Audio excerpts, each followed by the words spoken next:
आज आषाढ़ कृष्ण चतुर्थी का यह शुभ मंगल पावन दिवस है और प्रतिदिन प्रसारित होने वाले सोनगढ़ संदेश में से आज जो संदेश हमें प्राप्त हुआ है यह वस्तु के स्वरूप को बताता हुआ आज का यह संदेश है कि चैतन्य तत्व क्या है। चैतन्य तत्व कैसा है? क्या वो पुद्गल रूप है या पुद्गल से भिन्न चैतन्य तत्व है? ऐसे वस्तु स्वरूप को बताने वाला आज का यह संदेश पूज्य बहन श्री बहन के 369 बोल के आधार से दिया गया है। तो आइए पढ़ते हैं आज का यह संदेश। इसमें लिखा है कि चैतन्य तत्व को पुद्गलात्मक शरीर नहीं है, भाव का परिचय नहीं है, शुभाशुभ परिणति नहीं है, उसमें शरीर का, भाव का, शुभाशुभ भाव का संन्यास है। क्या कहा? यहाँ पर देखिए भेद ज्ञान बता रहे हैं, किसमें? चैतन्य तत्व में और पुद्गल में, कि कौन सी चीज़ चैतन्य तत्व में है और कौन सी चीज़ चैतन्य तत्व में नहीं है। तो चैतन्य तत्व में एकमात्र चेतना शक्ति है, चेतन द्रव्य है और उसकी चेतना गुण है। चैतन्य उसका गुण है और चेतना उसकी पर्याय। इस प्रकार मात्र चैतन्यता से परिपूर्ण ऐसा चैतन्य तत्व यानी जीव तत्व है। और उसके अंदर क्या नहीं है? अस्थि से तो चैतन्य तत्व में क्या है? चैतन्यता है। चैतन्य प्राणों से जीने वाला ऐसा वो जीव, वो चैतन्य है अस्थि से। और नास्ति से देखा जाए तो चैतन्य तत्व में क्या चीज़ नहीं है? तो जीव तत्व में कहो या चैतन्य तत्व में कहो, उसमें पुद्गलात्मक शरीर नहीं है। चैतन्य का, आत्मा का कोई शरीर नहीं होता। आत्मा का भव का परिचय नहीं है, क्योंकि भव तो कैसा है? एक सीमित समय के लिए भव प्राप्त होता है और उसके बाद वो भव छूट जाता है। तो यदि ऐसे भव से अगर अपने जीव तत्व का परिचय बताएंगे तो बहुत कन्फ्यूज़न हो जाएगा, इसमें बहुत दोष आएगा।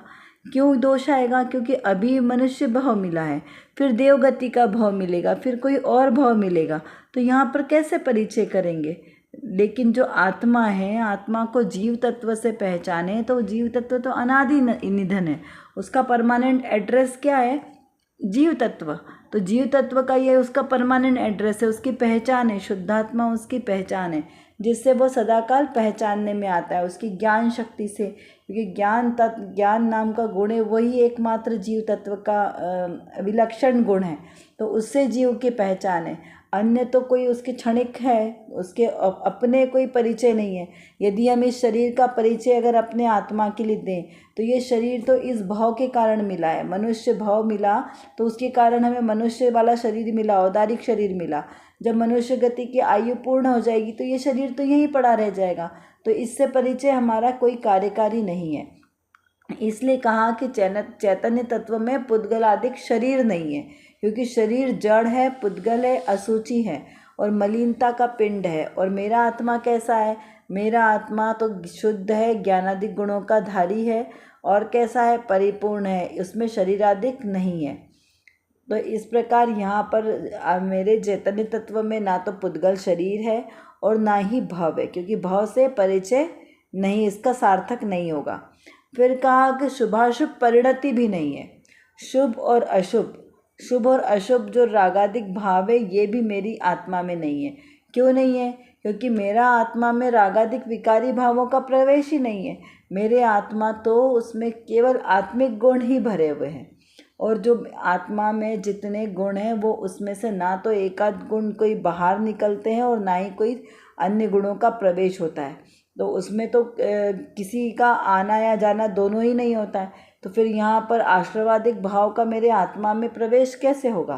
तो मेरे आत्मा में परिपूर्ण शुद्ध ज्ञानादिक गुण ही है, उसमें रागादिक विकारी भावों का प्रवेश मात्र भी नहीं है। उस अपेक्षा से कहा कि शुभ और अशुभ दोनों ही परिणति मेरे आत्मा की नहीं है। यहाँ पर एक प्रश्न उठ सकता है कि यदि अगर हम ऐसा सर्वथा माने कि शुभाशुभ परिणति मेरे आत्मा में नहीं है, तो फिर वर्तमान में हम सिद्ध क्यों नहीं बने? क्योंकि रूल नियम में क्या आता है कि जिसके रागादिक भाव का पूर्णतः अभाव हो गया है वो सिद्ध कहलाते हैं, वह अंत सिद्ध परम वीतरागी कहलाते हैं। तो जब हमारे आत्मा के अंदर वीतराग भाव है और शुभ और अशुभ भाव नहीं है तो हम भी तो वीतरागी हो गए।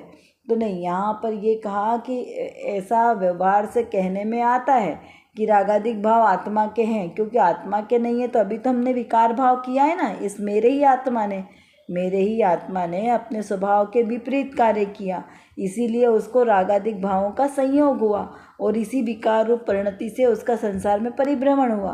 तो उस अपेक्षा से रागादिक भाव आत्मा के तो कहे जाएंगे, लेकिन आत्मा के अंदर नहीं होते, आत्मा में यानी जीव द्रव्य के अंदर नहीं होते। ये बाहर आत्मा के ऊपर ऊपर परिणति में प्रकट होते हैं। क्यों? क्योंकि ये पर्याय रूप है। तो पर्याय रूप तो बाहर बाहर परिणति में प्रकट होती है ना, प्रकट होती है और विलीन भी हो जाती है। शुभ भाव भी आएंगे, अशुभ भाव भी आएंगे और शुभ अशुभ दोनों भाव भी चलेंगे। इस प्रकार शुभ और अशुभ भाव, शुभ भाव आश्रव में पुण्याश्रव और पापाश्रव, ये भी सब कैसे हैं? शुभ अशुभ भावों के ही सब भेद हैं। तो रागादिक के भाव हों, चाहे मोहादिक के भाव हों, चाहे द्वेष के परिणाम हों, ये सारे परिणाम पर्याय रूप हैं, जो पर्याय के साथ आएंगे और पर्याय के साथ चले जाएंगे। लेकिन ये आत्मा के आश्रय से उत्पन्न होते हुए भी आत्मा के नहीं है, हमें ये निश्चय करना है। श्रद्धान में क्या लाना है कि ये मोह राग द्वेष आदि भाव मेरे आत्मा के लक्ष्य से उत्पन्न जरूर हो रहे हैं, लेकिन मेरी आत्मा के अंदर इनका प्रवेश नहीं है। जैसे कोई मेहमान हमारे घर में तो आता है, तो क्या वो घर उसका हो जाता है? नहीं। मेहमान हमारे घर में आता है, थोड़े दिन रुकता है और फिर चले जाता है। कोई मेहमान ऐसे आते हैं कि 1-2 दिन के लिए आते हैं, कोई 8 दिन के लिए आते हैं, कोई 1 महीने के लिए भी आ सकते हैं मेहमान, लेकिन फिर वो चले जाते हैं। लेकिन जिनका घर है वो परमानेंट उसी घर में रहते हैं ना, वो तो नहीं चले जाते हैं। तो उसी तरह ये जो मोह राग द्वेष आदि भाव है, विकारी भाव, ये मात्र मेहमान की तरह मेरे आत्मा के साथ आते हैं, लेकिन आत्मा के नहीं है, हमें ये निश्चय करना है। तो इससे क्या होगा? इससे जो हमारी मिथ्या मान्यता है वो हमारी टूटेगी, और जो अनादिकाल की मिथ्या बुद्धि हमने मान के रखी है कि ये रागादिक परिणाम है, इसके कारण मैं दुखी हूँ, अगर ये नहीं होते तो मैं सुखी हो जाता, तो ये मिथ्या मान्यता भी दूर होगी। क्योंकि अब हम कैसे हैं? प्रभुतावान कि ये मोह राग द्वेष अधिक भाव मेरा कुछ बिगाड़ ही नहीं सकते, ये मेरे आत्मा में नहीं है, तो मैं तो कैसा हूँ? परिपूर्ण हूँ। तो ऐसे द्रव्य दृष्टि से अपने स्वभाव का लक्ष्य रखेंगे तो सहज ये मोह राग द्वेष आदि भावों की जो संतति है वो समाप्त हो जाएगी। तो यहाँ पर हमें ये विचार करना है कि जो पुद्गलात्मक शरीर है यही मेरा नहीं है। तो इस पुद्गल शरीर के आश्रय से जो भाव का परिचय मैंने किया कि ये मैं हूँ, ये हमारी मैं पने की बुद्धि यहाँ से हमारी दूर होती है। किसकी वजह से? सिर्फ एकमात्र इतना श्रद्धान करना है कि मैं जीव द्रव्य हूँ और ये पुद्गलादिक मेरे नहीं है। ये जो शरीरादिक मुझे प्राप्त हुआ है, शरीर की संरचना, ये भी मेरी नहीं है। जिस भाव से मेरा परिचय है ये भी मेरा नहीं है। मोह राग द्वेष आदिक भाव जिनको मैंने अपना माना है ये भी मेरे नहीं है। मेरा तो एकमात्र मेरा ज्ञानानंद स्वभावी आत्मा, वही मैं हूँ। बस इसी के आश्रय से मेरा मोक्ष मुक्ति इसी के आश्रय से होने वाली है। इस प्रकार से श्रद्धान करने से हमारा सम्यक दर्शन पुष्ट होता है। तो आज के संदेश का यही हमारा आशय निकलता है कि हमें अपने स्वरूप की पहचान करनी है और निर्णय करना है कि मैं कौन हूँ। मैं जीव द्रव्य, मैं चैतन्य तत्व हूँ और मेरा इन पर पदार्थों से रंच मात्र भी संबंध नहीं है। जो भी संबंध हमें दिखाई देता है ये मात्र मेरे आत्मा के विभाव रूप परिणमन करने से है, और जब मेरा आत्मा अपने स्वभाव रूप परिणमन करेगा तो ये सारे हमारे संयोग सहज ही छूट जाएंगे। तो चलिए अब देखते हैं आज की रत्नकणिका में कौन सी विशेष बातें। यहाँ रत्नकणिका में श्रोता ने प्रश्न किया है कि शास्त्र की ओर जाने वाला लक्ष्य शुभ राग होने से बंध का कारण है और ज्ञानी का भोग निर्जरा का कारण, तो निर्जरा का कारण कैसे हो सकता है? क्या कहा? बहुत ही सुंदर प्रश्न है। यहाँ पे क्या कहा कि शास्त्र की ओर जाने वाला राग भी, मतलब शास्त्र स्वाध्याय आदि सुनना, अरहंत आदि की भक्ति करना, इसका जो ये शुभ राग है ये भी बंध का कारण कहा है। पंचास्तिकाय जी ग्रंथ की 165 गाथा में अरहंतादिक की भक्ति को भी सूक्ष्म पर समय कहा है। तो ये सब अरहंतादिक जो वीतरागी उनकी भक्ति को, स्वाध्याय आदि को भी शुभ राग कहा है, और ज्ञानी जीव भोग आदि करें तो भी उसको निर्जरा का कारण कहा। तो ये कैसे? ये तो डबल बात हो गई ना, समझ में नहीं आई। तो इसको कैसे समझना? तो उसका समाधान करते हुए यहाँ पे पूज्य गुरुदेव श्री बताते हैं कि समय सार में ज्ञानी के ज्ञान का अचिंत महात्म्य बताने के लिए भोगों को निर्जरा का कारण कहा है। वहाँ आचार्य देव कहाँ भोग भोगने की प्रेरणा नहीं देते, अपितु उनके कहने का आशय यह है कि इस जीव को पर पदार्थ के कारण किंचित भी बंध नहीं होता। शास्त्र में जहाँ जिस अभिप्राय से कथन किया गया हो वहाँ उसी अभिप्राय से समझना चाहिए। क्या कहा यहाँ पर कि देखिए 4 अनियोग हैं और चारों अनियोग में वीतरागता के पोषण की बात कही है। चारों ही अनियोग की विषय वस्तु अलग अलग है, लेकिन सबका मूल प्रयोजन क्या है? एकमात्र वीतरागता की प्राप्ति करना। तो यहाँ पर कहा कि चारों अनियोग की जिस प्रकार भाषा अलग है, सबकी कथन पद्धति अलग है, सबकी शैली अलग है। तो वहाँ पर जब जिस शैली में जिस परिप्रेक्ष्य में बात चल रही है उसे उस रूप में लेना, इधर से बात उधर को नहीं लगाना। क्योंकि जो चीज़ चरणानुयोग में कर्तव्य है वही द्रव्यानुयोग में क्या कहा कि मैं पर पदार्थ का अकर्ता हूँ, मैं पर पदार्थ का कुछ भी करता भोगता ही नहीं हूँ। और चरणानुयोग में क्या कहा कि मनुष्य श्रावक को बुद्धिपूर्वक अष्टमूलगुल का पालन करना चाहिए, अणुव्रत आदि ग्रहण करना चाहिए, नित्य पानी छान कर पीना, देव दर्शन करना, भक्ष का विचार करना, ऐसा करना चाहिए। ऐसी शैली किसकी है? चरणानुयोग की शैली है। और द्रव्यानुयोग क्या कहता है कि मैं कुछ कर सकता ही नहीं, मैं अकर्ता स्वभावी आत्मा हूँ, पर द्रव्य का मेरे आत्मा में रंच मात्र भी प्रवेश नहीं है। तो फिर यहाँ पर फिर ग्रहण करने की और त्याग करने की बातें कहाँ पर आई? तो लेकिन यहाँ पर ऐसा कहा कि सब में अलग अलग शैली के अनुसार समझना। तो यहाँ पर क्या बात चल रही है हमारी कि समय सार में ज्ञानी के ज्ञान का अचिंत्य महात्म्य बताने के लिए भोग को निर्जरा का कारण कहा है। जो चक्रवर्ती के तीर्थंकर आदि या जो सम्यक दृष्टि जीव हैं उनके जो विषय भोग है उसे निर्जरा का कारण कहा। क्यों निर्जरा का कारण कहा? क्यों? क्योंकि जो ज्ञानी जीव है उसकी दृष्टि कैसी है? स्व की ओर है, और अज्ञानी जीव की दृष्टि पर की ओर है। तो अज्ञानी जीव शास्त्र स्वाध्याय पढ़ रहा है, सुन रहा है, तो भी उसकी पर रूप में दृष्टि होने के कारण उसे बंध का कारण कहा। क्यों? क्योंकि वो शास्त्र स्वाध्याय पढ़ते हुए भी उसमें से अतत्व को ही ग्रहण कर रहा है, सच्चा श्रद्धान नहीं कर रहा है। क्योंकि जिसका श्रद्धान सच्चा होगा वही तो सम्यक दृष्टि है। तो वो शास्त्र आदि में पढ़कर भी उसमें से छल ग्रहण कर रहा है। जैसे आचार्य देव ने कहा कि मैं तुम्हें अपना निज शुद्धात्मा बतलाऊंगा युक्ति से और गुरु के अवलंबन से, स्वयं के भेद ज्ञान से और पर अपर गुरुओं के द्वारा। तो तुम्हें अपना आत्मा तो बताऊंगा, लेकिन तुम छल ग्रहण मत करना। अगर छल ग्रहण करोगे तो आत्मा नहीं दिखाई देगा। तो यहाँ पर जो अज्ञानी जीव है वो क्या करता है? वो छल ही ग्रहण करता है, इसीलिए उसे अपने आत्मा का साक्षात्कार नहीं होता है। चाहे वो कितना भी शास्त्र स्वाध्याय पढ़ ले, लेकिन वो सिर्फ पढ़ रहा है, उसको प्रतीति में नहीं ला रहा है, उसको अनुभूति में नहीं ला रहा है। जैसे शास्त्र में कहा कि पर द्रव्य मेरा किंचित मात्र भी कुछ करता नहीं है, तो यहाँ पे हमने स्वयं को अकर्ता कहाँ माना? बोलने में तो हमें समझ में आ गया कि हाँ मैं अकर्ता स्वभावी हूँ, ऐसा बोलना है, लेकिन जो मान्यता में आना चाहिए अनुभूति में, वो अनुभूति में नहीं आ रहा है।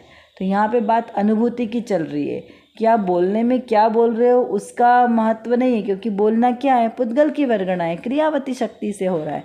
तो इससे मेरी आत्मा का कुछ भी भला या बुरा नहीं होता। यहाँ मान्यता में क्या है, श्रद्धान में क्या है, वो मुख्य बात है।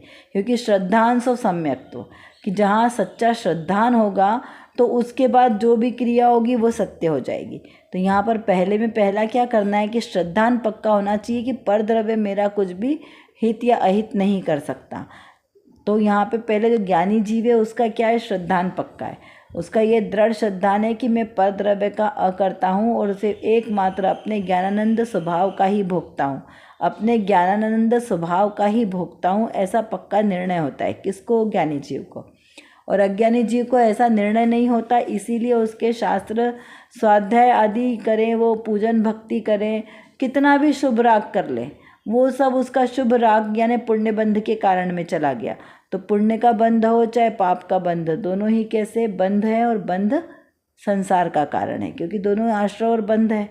तो जो जहाँ बंध होगा वो संसार वहाँ पर बढ़ेगा। तो संसार कब रुकेगा? जब निर्बंध स्वभावी हो, जब आश्रय तो हो और बंध रुक जाए, बंध ना हो तो कार्यकारी है। तो यहाँ पे अज्ञानी जीव को बंध हो रहा है, इस अपेक्षा से वहाँ पर उसे बंध का कारण कहा आश्रव को। और जो ज्ञानी जीव है, जिसे श्रद्धान पक्का है कि मैं ये मोह राग द्वेष आदि भावों का अकर्ता हूँ, ये शरीर आदि पर पदार्थ मेरे नहीं है, शरीर के संयोग से उत्पन्न होने वाले समस्त विषय भोग सामग्री ये सब मुझसे अत्यंत भिन्न है। जब ऐसा निर्णय हो जाता है तब आश्रव तो होता है लेकिन बंध नहीं होता, नवीन बंधन रुक जाता है। और नवीन बंध का रुकना यही हमारे संसार का सीमित होना है। तो यहाँ पर कहा कि उसी को निर्जरा का कारण कहा है। किसको? तो जो ज्ञानी जीव है वो 5 इंद्रिय के विषय भोग भोगते हुए हमें दिखाई तो देते हैं, लेकिन अंदर से उनकी दृष्टि उन विषय भोगों की तरफ नहीं है, उनसे अरुचि भाव है। इस कारण उनको वहाँ पर बंध नहीं होता, नवीन बंध रुक गया है, इसलिए उसे निर्जरा का कारण कहा है। वहाँ आचार्य देव कहीं भोग भोगने की प्रेरणा नहीं दे रहे। क्या बात कही कि आचार्य देव का अभिप्राय ऐसा नहीं है कि आप फिर विषय भोग भोगो, क्योंकि ज्ञानी के तो विषय भोग बंध का कारण नहीं है, तो वहाँ पे उन्हें विषय भोग भोगने की प्रेरणा नहीं दे रहे हैं। देखिए, उपदेश तो हमेशा ऊंचा बढ़ने के लिए ही दिया जाता है। यहाँ पे ये बताना चाह रहे हैं कि जो ज्ञानी जीव है उसके विषय भोग उसके बंध का कारण नहीं है। क्यों नहीं है? क्योंकि उनकी दृष्टि में वो विषय भोग का भोक्ता स्वयं को नहीं मान रहे, इसलिए वो बंध का कारण नहीं है। लेकिन यहाँ ये अभिप्राय नहीं है कि फिर आप बंध नहीं हो रहा है तो आप विषय भोग भोगो। यहाँ पर ये बताने का आशय है कि जो ज्ञानी जीव है उसके पास भोग सामग्री होते हुए भी उसको उनसे अरुचिपना है, उसमें आसक्ति नहीं है। तो यहाँ दुख का कारण वो पर पदार्थों के प्रति आसक्ति का भाव है, उसको भोगने की इच्छा, उनको भोगने का परिणाम वो इतना दुखदाई नहीं है जितना उसके प्रति आसक्ति का भाव दुखदाई है। क्योंकि पुण्य के संयोग से उन्हें भोग सामग्री मिली, लेकिन भोग सामग्री मिलने के बाद भी उसमें आसक्ति नहीं होना, ये मुख्य बात है।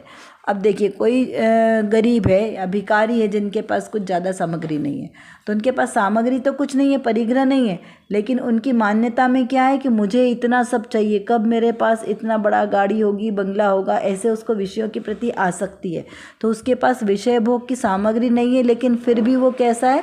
बंध का कारण है। क्यों? क्योंकि उसकी इच्छाएं ज़्यादा हैं, तो उसकी मान्यता में वो सारी विषय भोग की सामग्री को भोगने की इच्छा है, वो दुख का कारण है। और ज्ञानी जीव के पास संसार शरीर भोगों की सारी सामग्री होते हुए भी उनके प्रति उसे आसक्ति का भाव नहीं है, इसलिए वहाँ पे वो बंध का कारण नहीं है। यह यहाँ पर इसका अर्थ है, ऐसा समझना। ऐसा उनका कहने का आशय है कि इस जीव को परद्रव्य के कारण किंचित भी बंध नहीं होता, परद्रव्य से बंध नहीं होता, लेकिन उसके प्रति मान्यता से बंध होता है। शास्त्र में जहाँ जिस अभिप्राय से जो कथन कहा गया है उसे उसी अभिप्राय से समझना। कैसे? कि यहाँ पर कहने का अभिप्राय क्या है? एकमात्र वो आसक्ति का परिणाम, वो जीव का परिणाम उसे बताना चाहते हैं आचार्य देव कि बंध का कारण क्या है? एकमात्र पर द्रव्य के प्रति जो आसक्ति का परिणाम है वो बंध का कारण है। विषय भोग सामग्री बंध का कारण नहीं है, क्योंकि पर द्रव्य ना तो किसी को बंध का कारण है और ना ही किसी के निर्बंध होने का कारण है, क्योंकि पर द्रव्य तो पर द्रव्य ही है ना, बस पर द्रव्य के प्रति जो मेरी मान्यता है वो बंध का कारण है। तो हमें क्या करना है? अपनी इस जो मिथ्या मान्यता को दूर करके अपने यथार्थ श्रद्धान करना है, अपने आत्म तत्व का श्रद्धान करना है, तो निर्बंध स्वभाव को हम प्राप्त कर सकते हैं। वैसे तो मैं स्वभाव से ही निर्बंध स्वभावी हूँ, मुझे निर्बंध होना नहीं है, मैं तो द्रव्य स्वभाव से निर्बंध स्वभावी ही हूँ, लेकिन ऐसी पर्याय में भी हमें वैसा ही श्रद्धान ज्ञान रखना है जिससे आगामी नवीन कर्म का बंधन ना हो। चलिए अब कुछ प्रश्नों के माध्यम से चिंतन करते हैं। जीव के कर्म बंध का कारण क्या है? क्या विचार करना है? जीव के कर्म बंधन का क्या कारण है? जब शरीर मेरा नहीं तो फिर उसे भोजनादिक से उसकी देखभाल करना क्यों आवश्यक है? क्यों करते हैं हम उसकी देखभाल? इसको तर्क के साथ स्पष्ट करना है और विचार करना है कि अगर ये शरीर मेरा नहीं है तो जिसके श्रृंगारों में हम क्यों अपना अमूल्य जीवन व्यर्थ गंवा रहे हैं। मैं मात्र जानने वाला हूँ, ऐसा विचार करके क्या एक ही स्थान पर बैठे रहना है? कुछ करना नहीं, धरना नहीं, विचार करना है कि कैसे मानना है कि मैं एकमात्र जानने वाला हूँ। अभी जिस भूमिका में है उसमें कैसे ज्ञाता दृष्टा बनकर रह सकते हैं? विचार करें। मैं यानी कौन हूँ और मेरा स्वरूप क्या है, इसका विचार करें। कर विचार तो पाम, हम जितना विचार करेंगे उतना ही हमारा विषय क्लियर होगा, क्योंकि हमारे पास समय की कमी है और जानना बहुत ज़्यादा है। और किसको जानना है? अपने ही ज्ञायक स्वभाव को जानना है। तो जब तक हम अपने इस ज्ञायक स्वभाव को नहीं जानेंगे तब तक हमारा कोई भी कार्य सिद्ध नहीं हो सकता। तो एकमात्र जो मेरे अंदर मतलब मेरे आत्म स्वभाव में जो ज्ञान नाम का विशेष गुण है, इस गुण को एकमात्र अपने ज्ञायक स्वभाव को जानने में लगाएं तो निर्विकल्प दशा की प्राप्ति होगी। और इस निर्विकल्प दशा के ही आश्रय से हमें शाश्वत सुख की प्राप्ति होगी।